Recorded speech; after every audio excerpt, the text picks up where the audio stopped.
Hello everyone, welcome back to my channel Byte Bits. I hope you all are doing really well. So आज मैं आप लोग को लेके आया हूँ सी प्लस प्लस का एक बिल्कुल बिगिनर फ्रेंडली कोर्स। इस कोर्स में हम बिल्कुल बिगिनर कंसेप्ट से स्टार्ट करेंगे, जैसे कि what is programming, variables, then functions, array और लास्ट में पॉइंटर्स, ताकि आपको स्टेप बाय स्टेप जो है प्रोग्रामिंग समझ में आ जाए।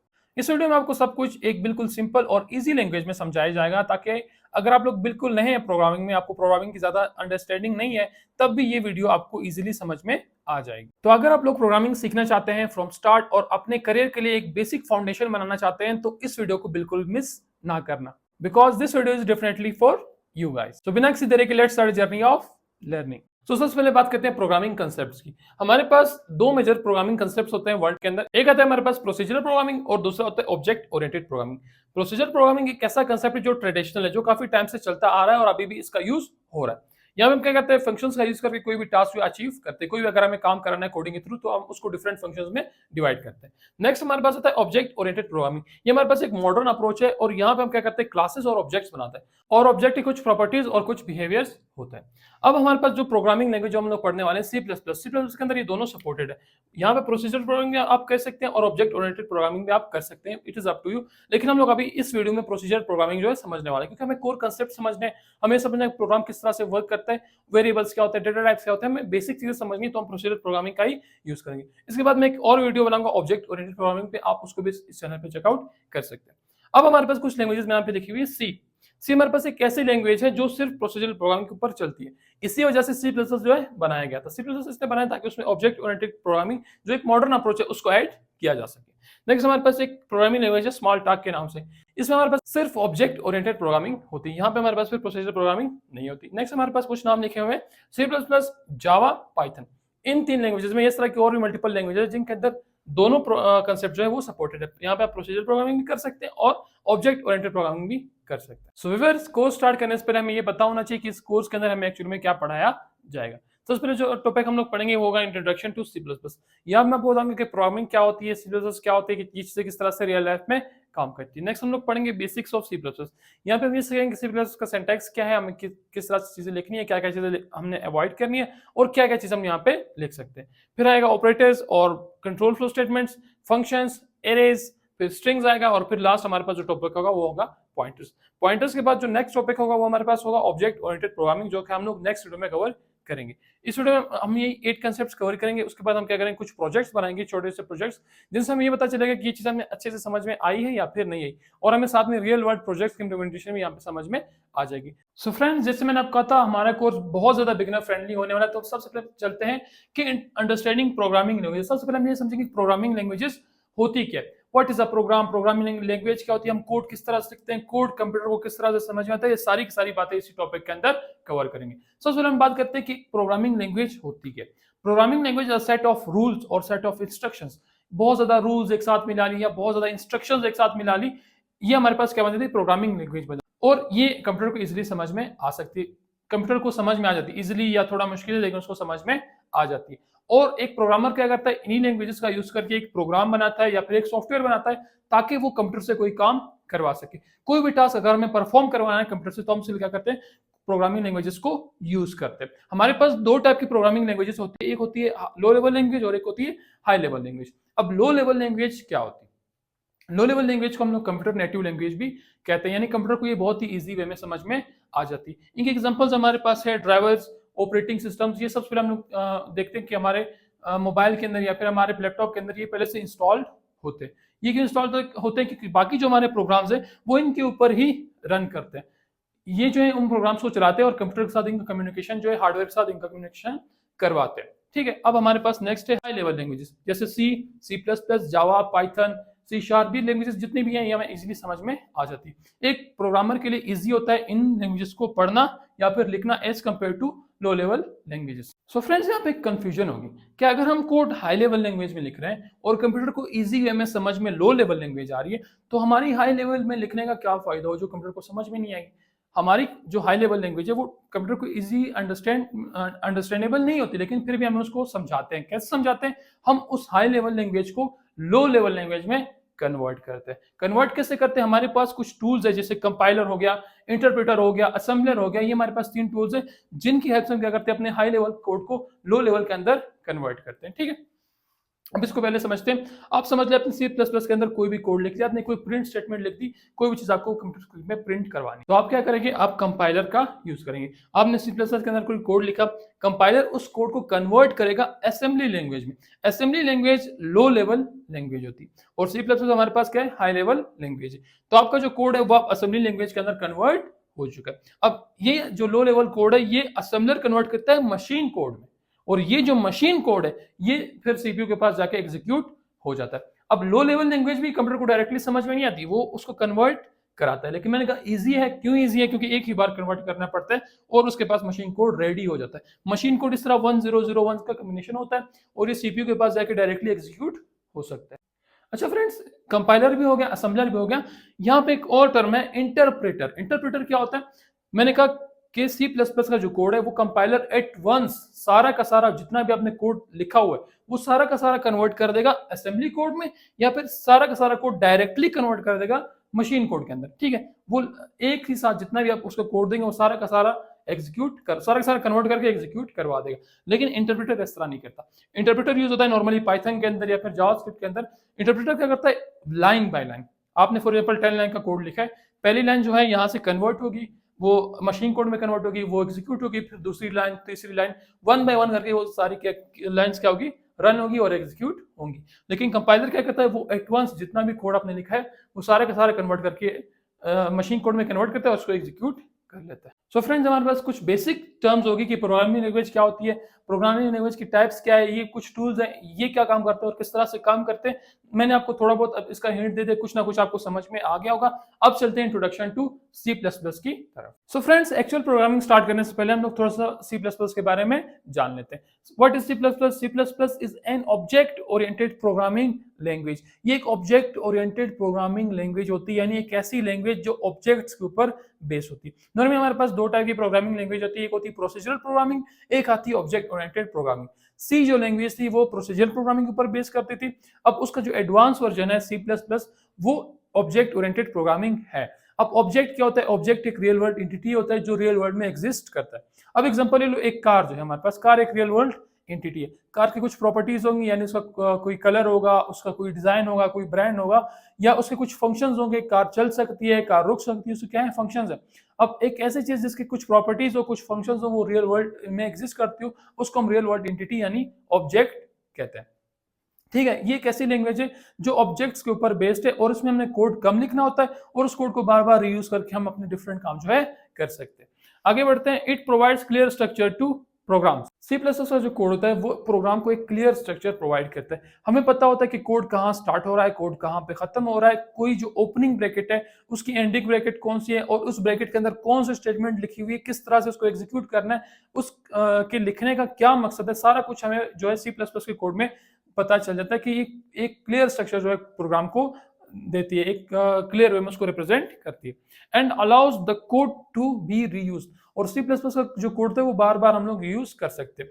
जो ऑब्जेक्ट ओरिएंटेड का कंसेप्ट है, इसके थ्रू भी एक बार कोड लिख लिया, उसको बार बार उसके ऑब्जेक्ट्स बनाएंगे और उसको यूज करते जाएंगे। या कोड को एक ही बार लिख लिया, जैसे हमारे पहले से कुछ लाइब्रेरीज हमारे पास प्रेजेंट होती है, उन लाइब्रेरीज का यूज करके बार बार हमें कोड लिखने की जरूरत नहीं पड़ती और हम क्या करते हैं, उनको इंपोर्ट करके उनको यूज कर सकते हैं। हमें बार बार स्क्रैच से या स्टार्टिंग से कोड लिखने की जरूरत नहीं होती।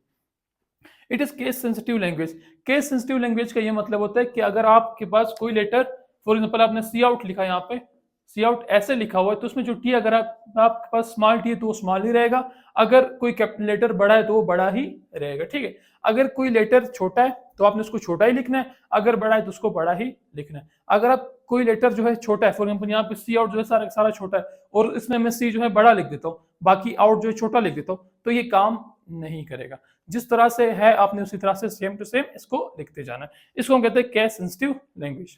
It has low development cost. अगर आपको सी प्लस प्लस के अंदर कोई प्रोजेक्ट बनाना है, कोई प्रोग्राम बनाना है, कोई सॉफ्टवेयर बनाना है, तो उसकी डेवलपमेंट कॉस्ट जो है बाकी लैंग्वेज से नॉर्मली कम होती है। अच्छा, कम क्यों होती है? क्योंकि हमारे पास ये एक ऑब्जेक्ट ओरिएंटेड प्रोग्रामिंग लैंग्वेज है, इसमें हम कोड को बार बार रीयूज कर सकते हैं। पहले से कुछ बिल्ट इन लाइब्रेरीज मौजूद है जिनका यूज करके हमें डेवलपमेंट स्टार्ट कर सकते हैं। हमें कोड बार बार स्क्रैच से लिखने की, यानी स्टार्टिंग से या स्क्रैच से लिखने की जरूरत नहीं होती। हम क्या करते हैं, उन लाइब्रेरीज को इंपोर्ट करके अपना कोड जो है यूज कर सकते हैं। इस वजह से क्या होता है, इसकी डेवलपमेंट कॉस्ट लो होती है। अब हमने सी प्लस प्लस के बारे में थोड़ा सा जान लिया, अब इसकी हिस्ट्री देखते हैं कि ये कहाँ से आई। सो फ्रेंड्स, अब सी प्लस प्लस की थोड़ी सी हिस्ट्री देख लेते हैं। C plus plus was made by Bjarne Stroustrup. Bjarne Stroustrup ने बनाई थी 1979 के अंदर at Bell. It is based on C language. ये सी लैंग्वेज के ऊपर बेस्ड है। सी लैंग्वेज का एक एक्सटेंशन लेने इसमें एक चीज जो है एक्स्ट्रा है। वो क्या है एक्स्ट्रा है? इसमें न्यू फीचर्स है जैसा कि object oriented programming. Object oriented programming के जितने भी कंसेप्ट्स हैं, इनहेरिटेंस, पॉलीमॉर्फिज्म, एब्स्ट्रक्शन वगैरह, वो सारे के सारे इसके अंदर इंक्लूड कर दिए। सी को ही अपडेट करके सी प्लस प्लस बनाया गया, उसमें ऑब्जेक्ट ओरिएंटेड प्रोग्रामिंग डाल के। इसका जो पहला वर्जन था, पहला वर्किंग वर्जन, वो 1985 के अंदर रिलीज किया गया था। अब सिंपली समझ लीजिए ये सी के ऊपर ही बेस्ड है, लेकिन सी का एक एडवांस्ड फॉर्म है। इसके अंदर ऑब्जेक्ट ओरिएंटेड प्रोग्रामिंग जो कि रियल वर्ल्ड का कंसेप्ट है वो इंक्लूड किया गया। इसकी हिस्ट्री इतनी सी काफी है। अब चलते हैं इसके कि आईडी क्या होता है, आईडी को किस तरह से इंस्टॉल करना है और किस तरह से अपना first C plus plus code जो है लिखना है। सो फ्रेंड्स, अब बात करते हैं कि आईडी होता क्या है और आईडी को यूज करने का क्या पर्पस है, और अगर हम आईडी को यूज ना करें तो क्या हम कोड नहीं लिख सकते, या कोड के अंदर हमारा कोई एरर जो है हम उसको सॉल्व नहीं कर सकते। तो चलिए अब इसको जानते हैं। सबसे पहले देखते हैं आईडी की abbreviation. ID stands for integrated development environment. ID की जो एब्रिविएशन है वो है integrated development environment. It is a software, ये एक सॉफ्टवेयर है दैट हेल्प्स यू, जो आपकी मदद करता है क्या करने के लिए, to write, to run and to debug programs easily. कोई भी आप प्रोग्राम लिखते हो, कोई भी आप कोड लिखते हो, उसको इजी वे में बनाने के लिए आप क्या कर सकते हो, किसी भी आईडी को यूज कर सकते हो। अब आईडी आपको क्या क्या चीजें प्रोवाइड करता है? आईडी आपको एक कोड एडिटर प्रोवाइड करता है, यानी एक ऐसी जगह जहां पे जाके आप कोड लिख सकते हो। जैसे आपके पास पिक्चर एडिट करने के लिए कोई आपको सॉफ्टवेयर मिलता है, वीडियो एडिटिंग के लिए कोई सॉफ्टवेयर मिलता है, सेम हमें कोड लिखने के लिए भी एक सॉफ्टवेयर गिवन होता है जिसको हम कहते हैं आईडीई। नेक्स्ट हमारे पास हमें एक बिल्ट इन कंपाइलर जो है देता है। कंपाइलर क्या करता है, आपको कोड को एग्जीक्यूट करने में आपकी हेल्प करता है, उसको कन्वर्ट करने में आपकी हेल्प करता है। तो आपको जो टूल होता है, जो भी आप आईडी यूज कर रहे हो, जो भी आप टूल यूज कर रहे हो, उसमें आपको एक बिल्ट इन कंपाइलर मिल जाता है। इसका फायदा क्या होता है कि आपको कोड एक जगह पे लिख के किसी और जगह पे कंपाइल करने की जरूरत नहीं होती। आप एक ही जगह पे कोड कंपाइल भी कर सकते हो, रन भी कर सकते हो, और उसका जो है आउटपुट है वो भी आप ही देख सकते हो। लास्ट हमारे पास ये हमें एक बिल्ट इन डिबगर प्रोवाइड करता है। अगर आप कोड के अंदर कोई भी मिस्टेक करते हो, आपने कोड गलत लिख लिया या कोई ब्रैकेट लगाना आप भूल गए, तो आपको बता देगा कि आपने क्या किया, एक ब्रैकेट नहीं लगाई, या आपने यहाँ पे कोई लेटर जो है वो गलत लिख दिया, ये स्टेटमेंट आपकी एग्जिस्ट ही नहीं करती। जितने भी टाइप के एरर होंगे वो आपको यहाँ पे ये बताता जाएगा। अच्छा, इस वीडियो में जो हम लोग एडिटर यूज करने वाले हैं वो हमारे पास होने वाला है VS code. VS code Microsoft की तरफ से एक एडिटर है जो बहुत ज्यादा पॉपुलर है, और ये काफी ज्यादा लाइट वेट है और फास्ट वर्किंग है। इसको ना सिर्फ आप C++ के लिए बल्कि आप बाकी जितनी भी लैंग्वेजेस हैं तकरीबन सबके लिए VS कोड जो है काम करता है। अगर आप इस एक एडिटर के ऊपर काम करना सीख जाते हैं तो आपको बाकी जो लैंग्वेजेस है, जावा, पाइथन वगैरह, उन सब के लिए सिर्फ एक ही एडिटर आपके लिए काफी रहेगा, जितनी भी मल्टीपल आप लोगों ने लैंग्वेजेस यूज करनी है। अब मैं आपको बताऊंगा कि आप VS कोड किस तरह से डाउनलोड कर सकते हो और उसके ऊपर अपना पहला प्रोग्राम किस तरह से चला सकते हो। सो फ्रेंड्स, हमारे पास सिर्फ 4 स्टेप्स रह गए अपना प्रोग्राम लिखने के लिए। सबसे पहले आप लोगों ने क्या करना है, VS कोड को डाउनलोड करना है और उसको इंस्टॉल करना है। मैं आपको साथ साथ करके भी दिखाता जाऊंगा, लेकिन मैं आपको पहले यहाँ पे स्टेप समझाना चाहता हूँ। तो चलिए क्या करेंगे, VS कोड को डाउनलोड करेंगे। ठीक है, डाउनलोड करने के बाद उसको इंस्टॉल करना है। इंस्टॉल भी हम लोगों ने फॉर एग्जाम्पल कर लिया। उसके बाद क्या करेंगे, MinJW को डाउनलोड करेंगे। MinJW हमारे पास क्या होता है, ये C++ का कंपाइलर है जो C++ का कोड कंपाइल करके उसको एग्जीक्यूट करने में हमारी हेल्प करेगा। इसको भी डाउनलोड एंड इंस्टॉल करना है।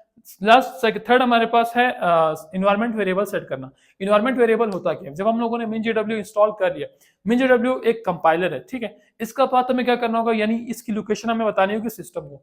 तो सिस्टम को किसी भी चीज की लोकेशन बताने के लिए आप लोग क्या करते हो, उसका इन्वायरमेंट वेरिएबल बनाते हो, उसका पाथ जो है कॉपी करके यहाँ पे पेस्ट कर देते हो।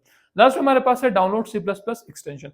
जब हम लोग VS कोड इंस्टॉल कर लेंगे तो VS कोड में एक ऑप्शन आता है हमारे पास एक्सटेंशंस का, वहां जाके हमें C++ का एक्सटेंशन भी डाउनलोड करना पड़ेगा ताकि हमारा जो इन्वायरमेंट है वो रेडी हो जाए। तो चलते अपने पहले स्टेप की तरफ। सो फ्रेंड्स, आपने सिंपली गूगल क्रोम पे आ जाना है। क्रोम के ऊपर आने के बाद यहाँ पे आपने लिखना है VS कोड, यानी विजुअल स्टूडियो कोड, और साथ में इसका डाउनलोड लिख लें। ठीक है, तो ये थोड़ा सा लोडिंग लेंगे और जो आपके पास पहली वेबसाइट आएगी आपने उसी पे क्लिक कर लेना। क्लिक करने के बाद यहाँ पे आपके पास सामने डिफरेंट वर्जन आते हैं, आप जिस पे भी है वो वाला डाउनलोड कर ले। मैं विंडोज़ पे हूँ तो यहाँ से विंडोज़ 10 11 वाला सेलेक्ट करके डाउनलोड कर लूँगा। यहाँ से डाउनलोडिंग खुद ही स्टार्ट हो जाएगी, अगर नहीं होती तो आप यहाँ से क्लिक कर सकते हैं और वो डाउनलोडिंग स्टार्ट कर देगा। अब यहाँ पे हमारी डाउनलोडिंग जो है वो स्टार्ट हो चुकी है, थोड़ा सा आपने वेट कर लेना है।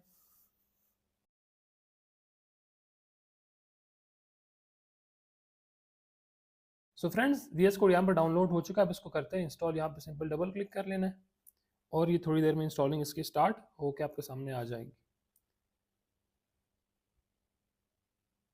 तो यहाँ से आपने क्या करना है, एग्रीमेंट को एक्सेप्ट कर लेना है और यहाँ से नेक्स्ट प्रेस करना है और जितने भी ऑप्शंस आपको दिख रहे हैं सबको आपने सिलेक्ट कर लेना है, ठीक है, सबके सब सिलेक्ट कर लेना है, फिर नेक्स्ट करना है और फिर इंस्टॉल पे क्लिक कर लेना है। अभी थोड़ा सा टाइम लगेगा इंस्टॉलिंग में, तो तब तक के लिए वेट करते हैं।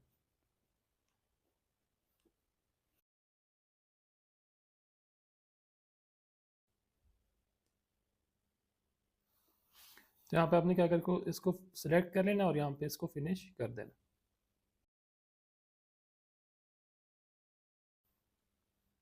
तो यहाँ पे हमारे पास VS कोड जो है डाउनलोड और इंस्टॉल हो चुका है। अब चलते हैं अपना कंपाइलर डाउनलोड करने के लिए जिसका नाम है MinGW। ठीक है, सेकंड हमारा स्टेप है MinGW इंस्टॉल करना। तो यहाँ से सिलेक्ट करते हैं MinGW। ये C++ का बेसिक कंपाइलर है। सोर्स फोर्स की वेबसाइट आएगी आपके सामने, आप यहाँ पे क्लिक कर लेना है।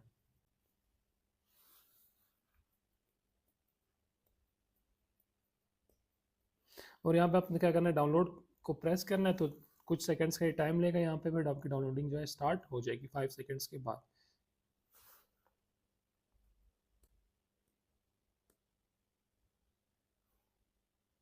तो यहाँ पे ये डाउनलोड हो चुका है, इसको भी ओपन और इंस्टॉल कर लेते हैं। यहाँ से इसके ऊपर इंस्टॉल के ऊपर प्रेस करेंगे और यहाँ से आपने इसको कंटिन्यू कर देना है। ठीक है, मेरे पास पहले इंस्टॉल है तो मैं इसको दोबारा से री इंस्टॉल करता हूँ। ठीक है, आपने सिंपल वहाँ पे इंस्टॉल आपके सामने ऑप्शन आएगा और ये सिलेक्ट आपका इंस्टॉलेशन जो स्टार्ट हो जाएगी। मेरे पास ऑलरेडी इंस्टॉल था इसलिए री इंस्टॉल का ऑप्शन आ गया था। अभी यहाँ पे थोड़ा सा टाइम लेगा आपसे, आपने वेट कर लेना है थोड़ा सा। फ्रेंड, आपके पास टोटल 113 आइटम्स यहाँ पे होंगे, आपने थोड़ा सा वेट करना है, तो ये 113 जो है इंस्टॉल हो जाएंगे। आपने यहाँ से फिर कंटिन्यू प्रेस करना है। सो फ्रेंड्स, हम लोग यहाँ पे MinGW का इंस्टॉलेशन नज़र पे आ चुके हैं। आप लोगों ने जो मैं आपको बता रहा हूँ, आप लोगों ने वो चीज़ें सिलेक्ट कर लेनी। एक तो हम डेवलपर टूल्स का जो पहला वाला ऑप्शन है इसको मार्क फॉर इंस्टॉलेशन लगा देंगे। यहाँ से आपको जो भी डेवलपर टूल्स है वो आपको मिल जाएंगे। नेक्स्ट जो आपके पास ये बेस 32 फाइल है आपने सिलेक्ट कर लेनी, क्योंकि बेसिक जो है कंपाइलर है C++ का। तो यहाँ से सिलेक्ट कर लेंगे सिंपल और मार्क फॉर इंस्टॉलेशन लगा देंगे। और नीचे आपको यहाँ से MinGW32 GCC G++ करके एक ऑप्शन मिल जाएगा, आपने इसको भी इनेबल कर लेना है। मार्क फॉर इंस्टॉलेशन इन तीनों को लगा देंगे। इनको यहाँ से सिलेक्ट करने के बाद आपके सिंपल ऊपर इंस्टॉलेशन वाला टैब पे आ जाना है और यहाँ से अपडेट कैटलॉग कर लेना है और यहाँ से रिव्यू चेंजेस करके सिलेक्ट कर लेना है और यहाँ से हम इसको कर देंगे, अप्लाई कर देंगे। तो अब यहाँ से जो है इसकी एक्सट्रैक्टिंग है या डाउनलोडिंग इंस्टॉलेशन जो भी है ये स्टार्ट हो जाएगा और जब तक ये कंप्लीट होता है हम इसका वेट करते हैं। तो यहाँ से कंप्लीट हो चुका है, हम इसको यहाँ से सिंपल क्लोज कर लेते हैं और यहाँ से एक पैकेज लिस्ट जो है अपडेट होगी, आपने इसका थोड़ा सा वेट कर लेना है। अपडेटिंग के बाद इसको यहाँ से क्लोज कर देंगे और हमारा जो मैनेजर इसको क्लोज कर देंगे। यहाँ पे उसके बाद आपने आ जाना है सिंपल से अपना जो आपका C फोल्डर है उसके ऊपर आपने आ जाना है। यहाँ से आपने सिंपल यहाँ से अपना C फोल्डर ओपन कर लेना है और यहाँ पे आपको MinGW जो है यहाँ पे मिल जाएगा। तो इस MinGW को यहाँ से ओपन करना है, बिन फोल्डर के अंदर आना है, ठीक है। और यहाँ से ऊपर जो आपके पास पाथ नज़र आ रहा है आपको उसके ऊपर सिंपल आप क्लिक करेंगे और यहाँ से कंट्रोल ऑल और कॉपी कर लेंगे। कॉपी करने के बाद आपने सर्च बॉक्स पे आना है और यहाँ पे env सर्च करनी, ठीक है। आपके सामने edit the system environment variables आ जाएगा, आपने इसको ओपन कर लेना। अब हमारा थर्ड स्टेप चल रहा है जिसमें हम लोग पाथ ऐड करते हैं। नीचे आपको इन्वायरमेंट वेरिएबल्स का ऑप्शन मिलेगा, इसको सिलेक्ट कर लेना है और यहाँ से आपको पाथ का ऑप्शन मिलता है, डबल क्लिक करना है, यहाँ से न्यू पाथ पे आना है और यहाँ से जो आपने लिंक कॉपी किया था इसको पेस्ट करके ओके कर देना है और यहाँ से दोबारा से ओके दबाएंगे और इसको कंप्लीट कर देंगे। अब यहाँ पे हमारा जो है पाथ वो भी ऐड हो चुका है। आपने सिंपल यहाँ पे CMD ओपन कर लेना है, CMD सर्च करके ओपन करेंगे और हमने यहाँ पे चेक करना है कि हमारा C++ जो है वो इंस्टॉल हो चुका है या फिर अभी तक नहीं हुआ। तो अब आप सिंपल लिख लेना है G++ स्पेस दो डबल ब्रेस प्रोवाइड करना है और वर्जन लिख लेना, ठीक है। इतना ही लिखना है, आपने यहाँ पे उसको इंटर कर देना। यहाँ पे अगर आपके सामने इस तरह का कोई ऑप्शन आ रहा है कि G++ और इसका वर्जन लिखा हुआ है तो मतलब आपने सक्सेसफुली जो है MinGW को इंस्टॉल कर लिया। अगर नहीं हुआ इस तरह से तो आप दोबारा से इंस्टॉलेशन को देख सकते हैं। यहाँ पे हमारे पास जो G++ है वो यहाँ पे इंस्टॉल हो चुका है और सेट भी हो चुका है। आपने सिंपल क्या करना है, आप दोबारा से इसको ओपन कर लेना है, ठीक है, जो आपका VS कोड है। सो फ्रेंड्स, हमारे 3 स्टेप यहाँ पे कंप्लीट हो चुके हैं। अब अपने 4 स्टेप की तरफ आते हैं, डाउनलोड C++ एक्सटेंशन, ठीक है। आपने यहाँ से सिंपल देखना है, आपको यहाँ पे एक्सटेंशंस का टैब मिल जाएगा, नीचे नीचे आपने इस पर क्लिक करना है, ठीक है। क्लिक करने के बाद यहाँ पे अपने 2 एक्सटेंशंस डाउनलोड करनी है, एक है C++ की, ठीक है, और एक साथ में हम कोड रनर को इंस्टॉल करेंगे। कोड रनर आपकी हेल्प करता है कोड को रन करने में, ठीक है। यहाँ पे आने के बाद हम क्या करेंगे, अपने सिंपल यहाँ पे इसको इंस्टॉल कर लेना है। इंस्टॉल होने के बाद अपने यहाँ से एक और एक्सटेंशन को सर्च करना है, कोड रनर के नाम से होगी। कोड अंदर लिखने के बाद यहाँ पे आपके सामने आ जाएगा, आपने इसको सिंपल यहाँ से इंस्टॉल कर देना। दोनों एक्सटेंशन हमारे पास इंस्टॉल हो चुकी है। अब हम यहाँ क्या करेंगे, एक फोल्डर बनाएंगे जिस फोल्डर के अंदर अपना C++ का कोड लिखेंगे। कोई भी आप लोगों ने लोकेशन सेलेक्ट करनी है, उसके ऊपर जाने के बाद आपने एक नया फोल्डर बनाना है। मैं CPP के नाम से बनाता हूँ, आप कोई भी नाम यहाँ से सिलेक्ट कर सकते हैं। फोल्डर बनाने के बाद हमारे पास जो फर्स्ट टास्क होगा वो होगा यहाँ पे फाइल बनाना। तो फाइल बनाने के लिए आप लोगों ने सिंपल क्या करना है, यहाँ आपके पास न्यू फाइल का ऑप्शन होगा, आपने इसके ऊपर चले जाना है। यहाँ एंड के ऊपर आपको C++ की एक्सटेंशन मिल जाएगी, ठीक है। तो यहाँ से आपने इसको सिलेक्ट करना है और यहाँ पे कोई भी फाइल नेम लिख देना है। मैं यहाँ पे सिंपल लिखता हूँ hello world.cpp। Hello world dot CPP के नाम से मैंने क्यों सेव किया, ये पहला जो मैंने हेलो वर्ल्ड लिखा ये नाम है, ये कुछ भी हो सकता है, आप ABCD या अपना नाम, ये कोई भी नाम यहाँ पे लिख सकते हो। डॉट सीपीपी हमारे पास एक्सटेंशन है जिससे के थ्रू C++ की फाइल सेव होती है। तो आपने लास्ट में फुल स्टॉप यानी डॉट और CPP लाजमी यहाँ पे लिखना है। इंटर करेंगे तो हमारे पास पहली फाइल जो है बन जाएगी। यहाँ से मैं इसको वापस थोड़ा छोटा कर देता हूँ और यहाँ पे अपने क्या करना है, अपना पहला C++ का कोड लिखना है। ये आपने कोड में कंफ्यूज नहीं होना, मैं आपको एक एक चीज समझाऊंगा, सब अभी जो मैं आपको बता रहा हूँ सिंपल आपने वो यहाँ पे लिख लेना है।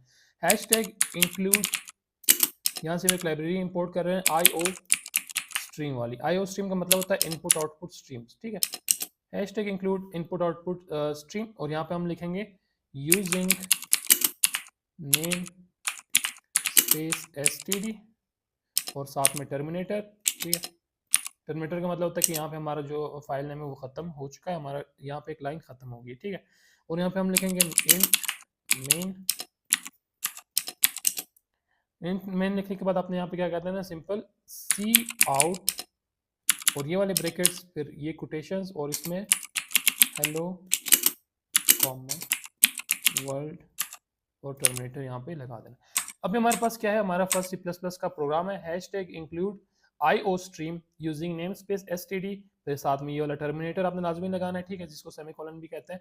फिर इंट मेन और ये छोटी ब्रैकेट्स, फिर साथ में जो मिडिल ब्रैकेट्स है वो लगानी है। सी आउट हेलो वर्ल्ड आपने यहाँ पे लिख लेना है और लिखने के बाद यहाँ पे क्या करेंगे, हम इसको रन कोड कर देंगे। रन होने के लिए थोड़ा सा टाइम लेगा और यहाँ पे आपके पास हेलो वर्ल्ड जो है प्रिंट होके आ चुका है। ये हमारा C++ का फर्स्ट प्रोग्राम है।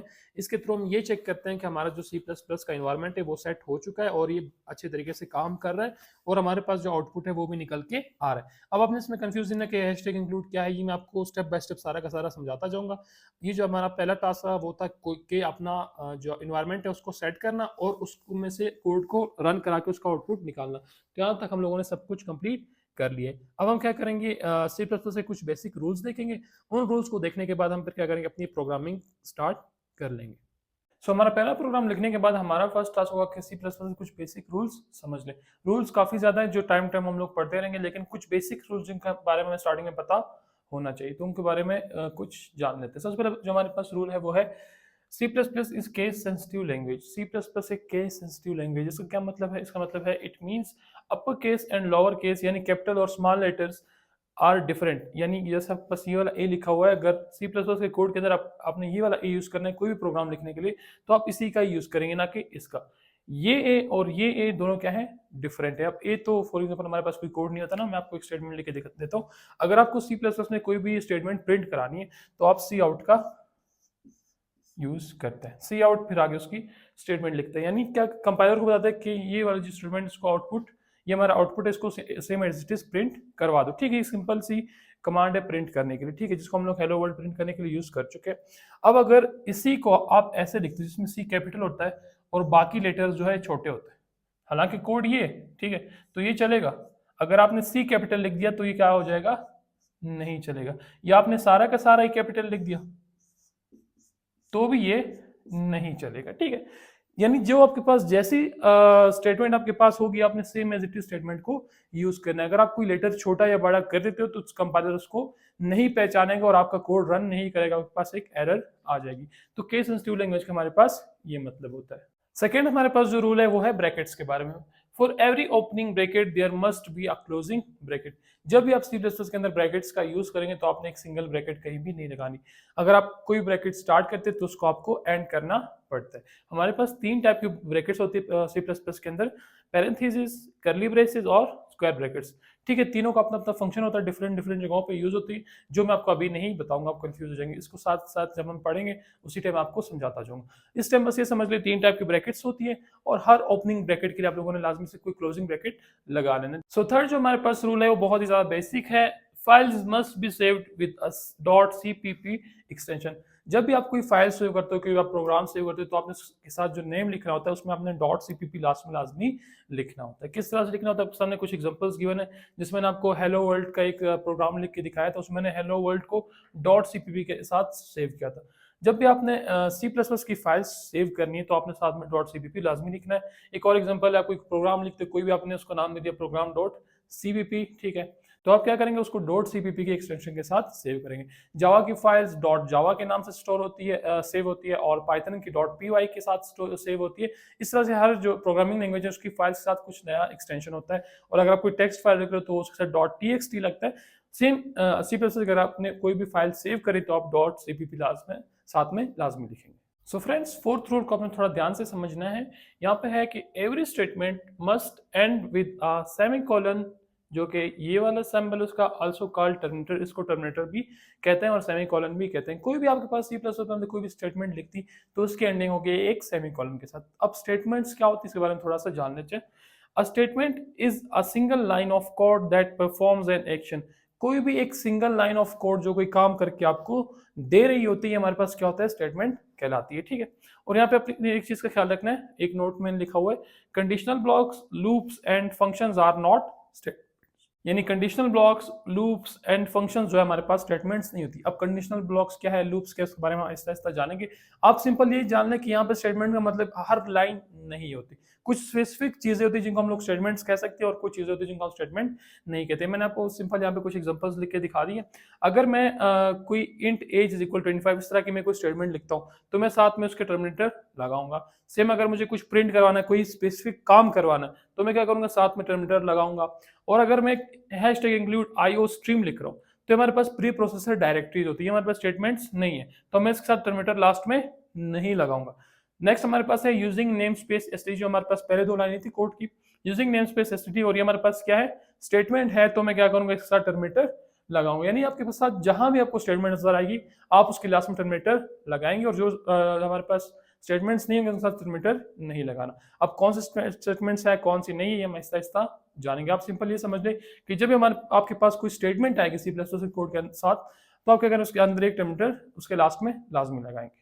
सो फिफ्थ रूल जो हमारे पास है वो कहता है कि C plus plus ignores white spaces. White spaces का मतलब है सिंपल स्पेसेस या फिर न्यू लाइन्स, यानी आपने खुद से एक्स्ट्रा स्पेसेस लगा के दे दिए, 4-5 स्पेसेस एक साथ लगा दिए, 1-2 लाइन छोड़ के आपने दोबारा से कोड लिखना स्टार्ट कर दिया, तो यहाँ पे ये कह रहा है कि सी प्लस प्लस उन सबको क्या करेगा, इग्नोर करेगा। वो सिर्फ एसेंशियल लाइन्स और एसेंशियल जो स्पेसेस है उनको ही अपने साथ रखेगा, बाकी जो भी आपके पास एक्स्ट्रा स्पेसेस या एक्स्ट्रा लाइन्स होंगे उनको इग्नोर करेगा।